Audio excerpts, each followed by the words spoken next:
Some people's hobby is putting on makeup and some like to shop for clothes. I love to spend my free time making sweets. This is Sara's Sweet Addiction.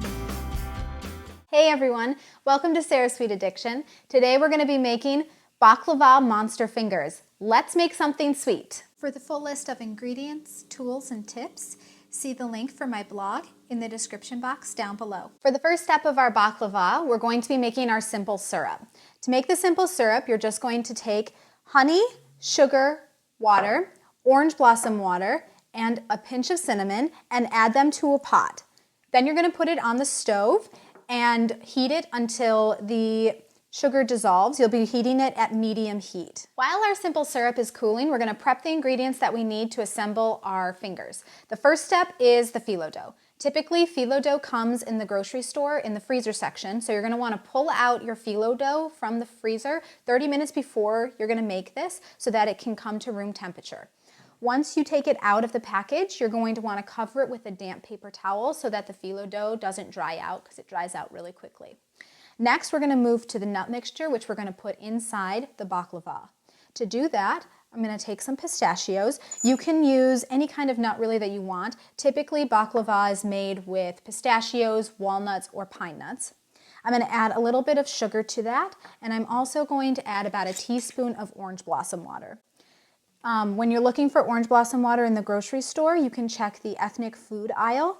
You can also check an Arabic grocery store if you have one near you, or you can find it online. Just mix the mixture all together until combined. If you need to add a little bit more orange blossom water, that's fine. It's going to really depend on how dry the pistachios are. Next, we're going to prep the baking dish so that our fingers aren't going to stick when they're cooking in the oven. To do that, you're just going to take some melted butter and brush it onto the dish. Now that our baking dish is buttered, we're going to start assembling our fingers. The first thing that you're going to do is take a piece of phyllo dough. You have to be careful because phyllo dough is very gentle and delicate, so you can rip it fairly easily, and then brush butter over the entire sheet of phyllo dough. Now that the first sheet is done, we're going to continue this exact same process with 3 more sheets.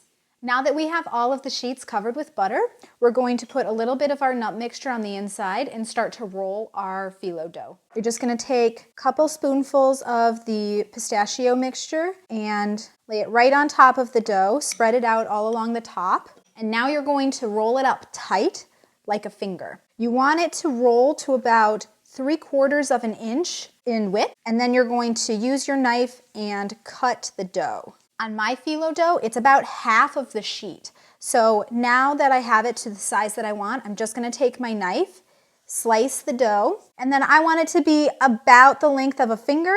So I'm going to get roughly 3 fingers out of my phyllo dough sheet. Now I'm going to shape them to look just a little bit more like fingers, give them some indentations in the knuckle spots, and then use the back of my knife, this side right here, to make sort of the knuckle lines.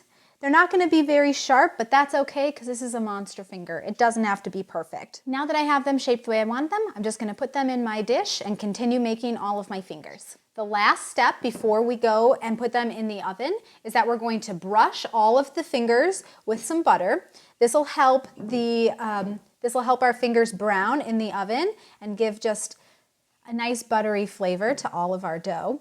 And we're going to cover the tip of the finger with a fingernail. So I have some sliced almonds, and what you're going to do, just find the ones that are nice and full and just put them on the tip of your finger, just like that. And when you're done, you're going to put them in the oven, preheated to 350 degrees, and bake for about 30 minutes. Our fingers just came out of the oven. You can see that they're nice and golden brown. They look really good. We're going to finish them right now by putting the simple syrup over the top of them. Drizzle it, and then we're going to wait until they've cooled to do our finishing touches to our fingers. The fingers have been soaking for about 45 minutes, and we're going to put the final finishing touches on our fingers. You're just going to pick one up. It's going to be a little bit sticky, but that's okay. And you're going to dip the end into some jam. I just melted a little bit of some raspberry jam in the microwave for about 10 seconds until it was really runny, so that when we dip our finger in, we'll get it to stick. And there it is, our finger with blood at the bottom. It looks really cool. We're just going to finish doing this with all of the fingers that you want to do it to. Here's our finished Monster Fingers. They look awesome with the blood at the end. They turned out super cool and they taste really good. I ate some right after they came out of the oven. The fingers were really crispy and buttery and super delicious, but once they soak with the simple syrup, it gets nice and soft and it tastes so sweet and delicious. They're really, really great. If you liked this video, hit the subscribe button. If you have any comments or requests, leave them in the comment section down below. I'd love to hear them. You can also find me on Pinterest, Twitter, and Facebook. These were super easy to make, and I love how they turned out. Thanks so much for watching, guys. See you later.